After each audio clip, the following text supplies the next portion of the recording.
ನಮಸ್ತೆ ಎಜೆ ನ್ಯೂಸ್ಗೆ ಸ್ವಾಗತ. ಅರಸೀಕೆರೆ ಹೃದಯ ಭಾಗದಲ್ಲಿ ಇರುವ ಬಸ್ ಡಿಪೋ ಪಕ್ಕದಲ್ಲಿ ತಾತ್ಕಾಲಿಕವಾಗಿ ನಿರ್ಮಿಸಿರುವ ಬಸ್ ನಿಲ್ದಾಣದಲ್ಲಿ ತೀವ್ರ ಅವ್ಯವಸ್ಥೆ ಉಂಟಾಗಿ ಪ್ರಯಾಣಿಕರಿಗೆ ತೊಂದರೆಯಾಗ್ತಾ ಇದೆ ಅಂತ ಆರೋಪಿಸಿ ಜೆಡಿಎಸ್ ಮುಖಂಡ ಎನ್ಆರ್ ಸಂತೋಷ್ ನೇತೃತ್ವದಲ್ಲಿ ಪ್ರತಿಭಟನೆ ಮಾಡಿ ಅವ್ಯವಸ್ಥೆಯನ್ನ ಸರಿಪಡಿಸುವಂತೆ ಆಗ್ರಹಿಸಿ ಅಧಿಕಾರಿಗಳಿಗೆ ಬಿಸಿ ಮುಟ್ಟಿಸಿದ್ದಾರೆ. ಪ್ರತಿಭಟನಾಕಾರ ಪ್ರಮುಖ ಬೇಡಿಕೆಗಳನ್ನ ನೋಡೋದಾದ್ರೆ, ಪ್ರತಿಭಟನಾಕಾರರು ಪ್ರಯಾಣಿಕರ ಹಿತದೃಷ್ಟಿಯಿಂದಾಗಿ 7 ಪ್ರಮುಖ ಬೇಡಿಕೆಗಳನ್ನ ಅಧಿಕಾರಿಗಳ ಮುಂದಿಟ್ಟಿದ್ದಾರೆ. ನಿಲ್ದಾಣದಲ್ಲಿ ತಕ್ಷಣವೇ ಶುದ್ಧ ಕುಡಿಯುವ ನೀರಿನ ವ್ಯವಸ್ಥೆ ಮಾಡಬೇಕು. ಬಿಸಿಲು ಮತ್ತು ಮಳೆಯಿಂದ ರಕ್ಷಣೆ ಪಡೆಯಲು ಪ್ರಯಾಣಿಕರಿಗೆ ತಾತ್ಕಾಲಿಕ ಶೆಡ್ ಅಥವಾ ನೆರಳಿನ ವ್ಯವಸ್ಥೆ ಕಲ್ಪಿಸಬೇಕು. ಮಹಿಳೆಯರು ಮತ್ತು ಪುರುಷರಿಗೆ ಪ್ರತ್ಯೇಕವಾದ ತಾತ್ಕಾಲಿಕ ಶೌಚಾಲಯದ ವ್ಯವಸ್ಥೆ ನಿರ್ಮಿಸಬೇಕು. ಬಾಣಂತಿಯರಿಗೆ ಮತ್ತು ಎಳೆಯ ಮಕ್ಕಳಿಗೆ ಹಾಲುಣಿಸಲು ಅನುಕೂಲವಾಗುವಂತೆ ಪ್ರತ್ಯೇಕ ವಿಶ್ರಾಂತಿ ಗೃಹ ಸ್ಥಾಪಿಸಬೇಕು. ವಿದ್ಯಾರ್ಥಿಗಳು, ಗಾರ್ಮೆಂಟ್ಸ್ ನೌಕರರು ಮತ್ತು ಕೂಲಿ ಕಾರ್ಮಿಕರ ಅನುಕೂಲಕ್ಕಾಗಿ ಕೋಡಿಹಳ್ಳಿಯಿಂದ ಜಾಜೂರಿನವರೆಗೆ ಉಚಿತ ಸಿಟಿ ಬಸ್ ಮಾದರಿಯ ವ್ಯವಸ್ಥೆ ಮಾಡಬೇಕು. ಸಂಚಾರ ದಟ್ಟಣೆ ಕಡಿಮೆ ಮಾಡಲು ಕೆಎಸ್ಆರ್ಟಿಸಿ ಡಿಪೋ ಕಾಂಪೌಂಡ್ ಪಕ್ಕದಲ್ಲಿ ಆಟೋಗಳ ನಿಲುಗಡೆಗೆ ಅವಕಾಶ ನೀಡಬೇಕು. ನಿಲ್ದಾಣವನ್ನ ಕಳ್ಳರಿಗೆ ಅನುಕೂಲವಾಗುವ ರೀತಿಯಲ್ಲಿ ನಿರ್ಮಿಸಲಾಗಿದೆ. ಕಳ್ಳರ ಹಾವಳಿ ತಡೆಯಲು ನಿಲ್ದಾಣದ ಆವರಣದಲ್ಲಿ ಸಿಸಿ ಕ್ಯಾಮೆರಾಗಳನ್ನು ಅಳವಡಿಸಬೇಕು ಅಂತ ತಿಳಿಸಿದ್ರು. ಹಾಗೂ ಆದಷ್ಟು ಬೇಗ ಅಗತ್ಯ ಸೌಲಭ್ಯಗಳನ್ನು ಒದಗಿಸದಿದ್ದರೆ ಮುಂದಿನ ದಿನದಲ್ಲಿ ಬಸ್ ನಿಲ್ದಾಣದಲ್ಲಿ ಧರಣಿ ನಡೆಸುವುದಾಗಿ ಎಚ್ಚರಿಕೆ ಕೊಟ್ಟಿದ್ದಾರೆ. ತಾತ್ಕಾಲಿಕ ನಿಲ್ದಾಣ ಎನ್ನುವ ಕಾರಣಕ್ಕೆ ಸಾರ್ವಜನಿಕರಿಗೆ ಕನಿಷ್ಠ ಸೌಲಭ್ಯವನ್ನು ನೀಡದೆ ನಿರ್ಲಕ್ಷ್ಯ ವಹಿಸಿರುವುದು ಖಂಡನೀಯ. ಕೂಡಲೇ ಕ್ರಮ ಕೈಗೊಳ್ಳದಿದ್ದರೆ ಹೋರಾಟ ತೀವ್ರಗೊಳ್ಳುತ್ತೆ ಎಂದಿದ್ದಾರೆ.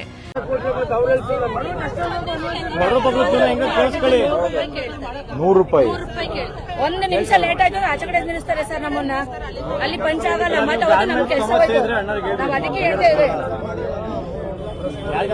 ಈಗ ನಾವೇನ್ ಹೇಳ್ತಾ ಇದೀವಿ ಕಣವ, 2 ಬಸ್ಸು ಬಸ್ ಸ್ಟ್ಯಾಂಡ್ ಇಂದ ಕೋಡಿ ಸರ್ಕಲ್ಗೊಂದು ಜಾಜೂರು ಓಡಾಡ್ತಾನೆ ಇರ್ಲಿ.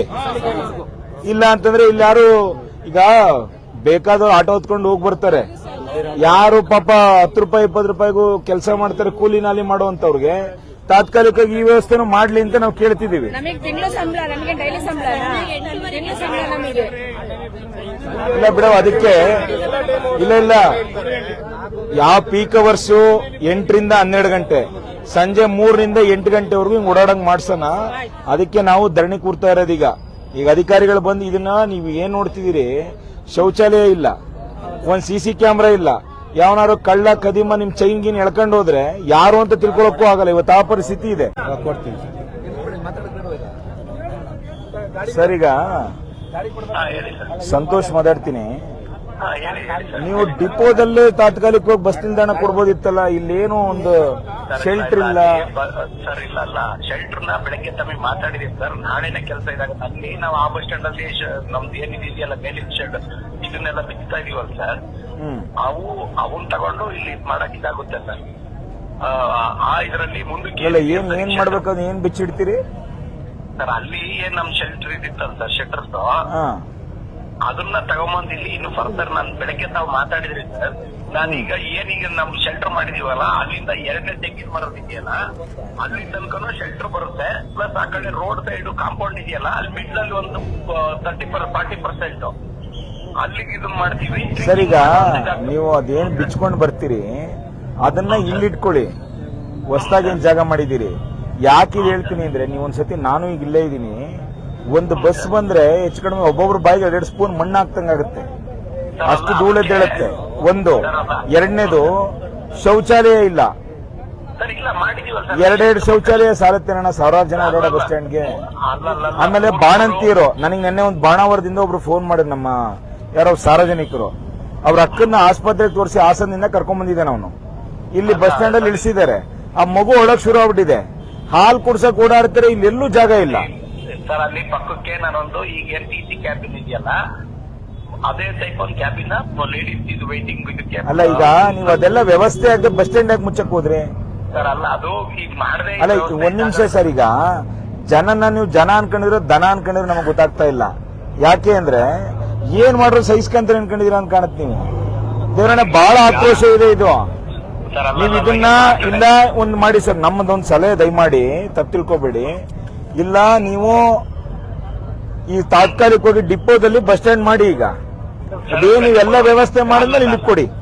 ಹಂಗಲ್ಲ, ಡಿಪೋದೊಳಗೆ ಅದನ್ನ ಬಸ್ ಸ್ಟ್ಯಾಂಡ್ ಮಾಡಕ್ ಆಗೋದಿಲ್ಲ ಸರ್, ಯಾಕೆಂದ್ರೆ ಅಲ್ಲಿ ಮೇಂಟೆನೆನ್ಸ್. ಹಂಗಾದ್ರೆ ಒಂದ್ ಕೆಲಸ ಮಾಡಿ ಸರ್. ಈಗ ನೀವೇನ್ ಈ ಬಸ್ ಸ್ಟ್ಯಾಂಡ್ ಒಂದ್ ಮಾಡಿದಿದ್ ಬಸ್ ಸ್ಟ್ಯಾಂಡೇ ಅಲ್ಲ, ದನದ ದೊಡ್ಡಗಿಂತಲೂ ಕಡೆಯಾಗಿದೆ.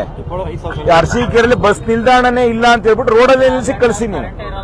ಇಲ್ಲಿ ಧೂಳು ತಿನ್ಸೋದಾಗ್ಲಿ, ಈ ಕಾಲೇಜ್ ವಿದ್ಯಾರ್ಥಿಗಳಿಗೆ ಈ ರೀತಿ ತೊಂದರೆ ಕೊಡೋದಾಗ್ಲಿ, ಅವ್ರು ಏನಾಗ್ತಿದೆ, ನೀವ್ ಏಕಾಏಕಿ ತಮ್ಮಂದ್ ಇಲ್ಲಿಗೆ ದೂರಕ್ಕೆ ಹಾಕ್ಬಿಟ್ರಿ.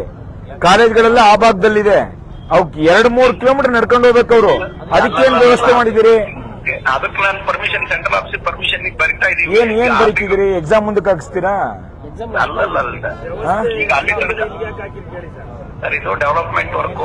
ಅಲ್ಲ, ಒಂದ್ ನಿಮಿಷ ಸರ್, ನಾವೀಗ ಹಳೆ ಕಾಲದಲ್ಲಿ ಇಲ್ಲ ಗುದ್ಲಿ ಪಿಕಾಸಿ ತಂಡ ಯಾರು ಅಗಿಬೇಕಾಗಿಲ್ಲ. JCB ಇದೆ, ಬೇಕಾದಂತ ಯಂತ್ರೋಪಕರಣಗಳು ಬೇಕಾದಷ್ಟಿದೆ. ನೀವು ಅಟ್ಲೀಸ್ಟ್ ಕಾಳಜಿ ಇರೋರಾಗಿದ್ರೆ ಒಂದ್ ಸಿಮೆಂಟ್ ಬೆಡ್ಡಿಂಗ್ ಹಾಕಿ, ಟಾರ್ ಆದ್ರೂ ಹಾಕಿ, ಧೂಳೆದ್ದೇಳದಂಗಾರು ವ್ಯವಸ್ಥೆ ಮಾಡಿ, ಟೆಂಪರರಿ ಶೌಚಾಲಯಗಳು ಸಿಗ್ತಾವ್ ಬೇಕಾದಷ್ಟು. ತಾಮಂದಿಲ್ಲ ಅಟ್ಲೀಸ್ಟ್ ಇಟ್ಟು ನೀವು. ಈಗ ಮಳೆಕಾಲ, ಈಗ ಏನಾರು ಅದಕ್ಕೆ ವ್ಯವಸ್ಥೆ, ಶೆಲ್ಟರ್ ಇಲ್ಲ ಸರ್, ಇಲ್ಲಿ ಕುಡಿಯೋ ನೀರಿಲ್ಲ, ವಿದ್ಯುತ್ ದೀಪ ಇಲ್ಲ. ಯಾವ ಚೈನ್ ಸ್ಕ್ರಾಚ್ ಮಾಡ್ಕೊಂಡವ್ರು ಯಾರು ಹೊಣೆ? ಕಳ್ತನ ಆದ್ರೆ ಯಾರು ಹೊಣೆ? CC ಕ್ಯಾಮ್ರಾನು ಫಿಟ್ ಮಾಡಿಸ್ತಾ ಇದೀವಿ ಈ ಕಡೆ. ಸರ್ ನೋಡಿ, ಒಂದ್ ನಿಮಿಷ ನಾನು ನಿಮ್ಮಲ್ಲಿ ಮನವಿ ಮಾಡ್ತೀನಿ. ಮೊನ್ನೆ ನಾನು ಒಂದು ದೊಡ್ಡ ಕಾರ್ಯಕ್ರಮ ಮಾಡಿದೆ ನಮ್ಮ ಮನೆದು. ನಾನು CC ಕ್ಯಾಮ್ರಾ ಹಾಕ್ಸಿದ್ದೆ. 1-2 ಮೊಬೈಲ್ ಕಳ್ತನ ಆಗಿದ್ದು, ವಾಪಸ್ ಸಿಕ್ಕು. ತಾತ್ಕಾಲಿಕವಾಗಿ ಇಮಿಡಿಯೇಟ್ ಆಗಿ ಹಾಕೊಡ್ತಾರೆ. ನೀವು ಯಾರಿಗೋ ಹೇಳದಂಗೆ ಹಾಕ್ಸ್ತೀವಿ. ಯಾವ ಕಾಲದಲ್ಲಿ ಇದೀವಿ ಸರ್ ನಾವೀಗ? ಅಲ್ಲ, ಯಾವ ಕಾಲದಲ್ಲಿ ಇದೀವಿ ಹೇಳಿ? ಇಮಿಡಿಯೇಟ್ ಆಗಿ ಆಗುತ್ತೆಲ್ಲ. ಈಗ 1 ಗಂಟೆಲಿ ಕೆಲಸ ಆಗೋಗುತ್ತೆ. ನೀವು ಅದ್ ಬಿಟ್ಟು ಈ ತರ ನಾಳೆ ನಾಡ್ದು ನಾವು ಕೇಳಕ್ ತಯಾರಿಲ್ಲ. ಈಗ ನಾವಿಲ್ಲಿ ಬಸ್ಗಳನ್ನೆಲ್ಲ ತಡೆದ್ ನಿಲ್ಲಿಸ್ತೀವಿ. ನಮ್ಮನ್ನ ಬೇಕಾದ್ರೆ ಅರೆಸ್ಟ್ ಮಾಡ್ಲಿ ಇವರು. ಜನ ತೀರ್ಮಾನ ಮಾಡ್ತಾರೆ ಯಾರು ಸರಿ ಯಾರು ತಪ್ಪು ಅಂತ. ನೀವು ಬಸ್ ಡಿಪೋನಲ್ಲಿ ತಾತ್ಕಾಲಿಕವಾಗಿ ಬಸ್ ಸ್ಟ್ಯಾಂಡ್ ವ್ಯವಸ್ಥೆ ಮಾಡಿ, ಇಲ್ಲಿ ವ್ಯವಸ್ಥೆ ಮಾಡಿದ ಮೇಲೆ ನೀವು ತಗೊಳ್ಳಿ. ನೀವು ಇದನ್ನ ಡಿಪೋದೊಳಗೆ ಬಸ್ ಸ್ಟ್ಯಾಂಡ್ ಅನ್ನ ಡಿಪೋ. ಸರ್, ಈಗ ನಮ್ಮ ಮನವಿ ನಾವು ನಿಮಗೆ ಅರ್ಕೆ ಮಾಡ್ಕೊಳ್ತಾ ಇದ್ದೇವೆ. DC ಅವರೇ, ಚೆಕ್ ಮಾಡ್ತೀನಿ ಸರ್, ಅದನ್ನ ಚೆಕ್ ಮಾಡ್ಕೊಳ್ಳೋ ಪ್ರಶ್ನೆ ಇಲ್ಲ. ಈಗ ಬಸ್ ನಿಲ್ದಾಣದೊಳಗೆ ಏನ್ ನೀವು ಮಾಡಿದೀರಿ? ನಾನೇ ಈಗ ಬಹುಶಃ 1 ಗಂಟೆಯಿಂದ ಇಲ್ಲಿದ್ದೀನಿ. 4 ಸ್ಪೂನ್ ಮಣ್ಣು ತಿಂದಿದ್ದೀನಿ. ಈಗ ನೀವೇ ಸುಮ್ನೆ ನಿಂತ್ಕೊಂಡ್ಬಿಟ್ರೆ ನಿಮಗೆ ಉಚಿತವಾಗಿ ಮಣ್ಣು ತಿನ್ನಿಸ್ತಾರೆ. ಇಲ್ಲಿ ಒಂದು ಬಸ್ ಬಂದ್ರೆ ಎದ್ದೇಳೋ ಧೂಳ್ಗೆ ಅಸ್ತಮಾ ಇದ್ದವರು ಹೋಗ್ಬಿಡ್ತಾರೆ. ನೀವೇನಾದ್ರೂ ಆತರ ಪೇಷಂಟ್ ಗಳಿಗೆ ತೊಂದರೆ ಏನಾದ್ರು ಪರಿಹಾರ ಕೊಡೋದಿದೆಯಾ? KSRTC ಕೊಡ್ತೀರಾ ಏನಾದ್ರು ಹಂಗೆ? ಅಲ್ಲ, ನೀವು ಇದನ್ನ ನೀವು ಹೇಳ್ದಂಗಾರು ಮಾಡ್ಕೊಳ್ಳಿ. ಅಟ್ಲೀಸ್ಟ್ ತಕ್ಷಣಕ್ಕೆ ಪರಿಹಾರ ಅಂತ ಎಲ್ಲಾರ್ಗು ಬಂದವ್ರಿಗೆಲ್ಲ 2,000 ಕೊಡ್ಬೇಕು ನೀವು ಬಸ್ ಸ್ಟ್ಯಾಂಡಿಗೆ ಬಂದವ್ರಿಗೆ. ಯಾಕಂದ್ರೆ ಧೂಳು ಪಾಳು ಕುಡಿದು ಆರೋಗ್ಯ ಕೆಟ್ರೆ ಮೆಡಿಸಿನ್ ತಾಳಕ್ಕೆ ಇಲ್ಲ ಡಿಪೋದಲ್ಲಿ ಕೊಡಿ, ಇಲ್ಲ 2,000 ಪರಿಹಾರ ಕೊಟ್ಟು ಇಲ್ಲೇ ನಿಲ್ಸಿ ಬಸ್ಸು. ಅಲ್ಲ, ಡಿಪೋದೊಳಗೆ ಇದಾಗೋದಿಲ್ಲ ಸರ್. ಅದು ಡಿಪೋದಲ್ಲಿ ಮೇಂಟೆನೆನ್ಸ್ ಇದಿರುತ್ತೆ, ಅಲ್ಲಿ ಜಾಗ. ಸರ್, ನಾವೀಗ ನಮ್ದಿಷ್ಟೇ ಬೇಡಿಕೆ. ನೀವು ಬಸ್ ನಿಲ್ದಾಣ 4 ತಿಂಗಳಿಂದಾನೇ ಹೇಳಿದ್ರಿ ಅಲ್ವಾ? ನೀವು ತಕ್ಷಣ ನೀವು ಸರಿ ಮಾಡಿದ್ದಿದ್ರೆ ಮುಗ್ದೋಗಿರ್ತಿತ್ತು. ಇನ್ನು KSRTC ಜಿಲ್ಲಾ ವರಿಷ್ಠಾಧಿಕಾರಿಗಳು ಸಾರ್ವಜನಿಕರ ನ್ಯಾಯಯುತ ಬೇಡಿಕೆಗಳನ್ನು ಆಲಿಸಿದ್ರು. ಪ್ರಯಾಣಿಕರ ಸಮಸ್ಯೆಗಳು ನಮ್ಮ ಗಮನಕ್ಕೆ ಬಂದಿದ್ದು, ಪಟ್ಟಿ ಮಾಡಲಾದ ಎಲ್ಲಾ ಬೇಡಿಕೆಗಳಿಗೆ ತಕ್ಷಣದಿಂದಲೇ ಸ್ಪಂದಿಸಿ ಅಗತ್ಯ ಕ್ರಮ ಕೈಗೊಳ್ಳಲಾಗುತ್ತೆ ಅಂತ ಭರವಸೆ ಕೊಟ್ಟಿದ್ದಾರೆ. ಅಧಿಕಾರಿಗಳ ಭರವಸೆಯ ನಂತರ ಸಮಾಧಾನಗೊಂಡ ಪ್ರತಿಭಟನಾಕಾರರು ತಮ್ಮ ಪ್ರತಿಭಟನೆಯನ್ನು ಹಿಂಪಡೆದಿದ್ದಾರೆ. Parvez Ahmed, AG news.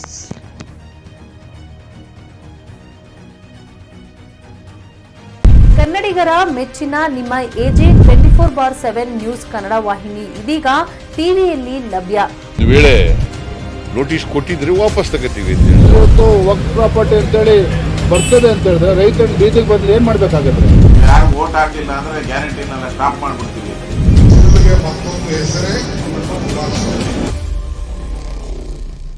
ಕರ್ನಾಟಕ ಮತ್ತು ದೇಶ ವಿದೇಶ 360 ಡಿಗ್ರಿ ಸುದ್ದಿ ಹಾಗೂ ಉತ್ತರ ಕರ್ನಾಟಕ, ಬೆಳಗಾವಿ, ಬಾಗಲಕೋಟೆ, ಧಾರವಾಡ, ಹಾವೇರಿ, ಗದಗ, ಬಿಜಾಪುರ ಜಿಲ್ಲೆಯ ಕ್ಷಣ ಕ್ಷಣದ ವಿವರವನ್ನ ಪಡೆಯುವುದಕ್ಕೆ AJ 24/7 ನ್ಯೂಸ್ ಕನ್ನಡ ವಾಹಿನಿಯನ್ನ ಲೈಕ್ ಮಾಡಿ, ವಿಡಿಯೋಗಳನ್ನ ಶೇರ್ ಮಾಡಿ, ಕಮೆಂಟ್ ಮಾಡುವ ಮೂಲಕ ನಮ್ಮ ವಾಹಿನಿಗೆ ಸಹಕಾರ ನೀಡಿ ಮತ್ತು ಚಾನೆಲ್ ಅನ್ನ ಸಬ್ಸ್ಕ್ರೈಬ್ ಮಾಡಿ. ಧನ್ಯವಾದಗಳು.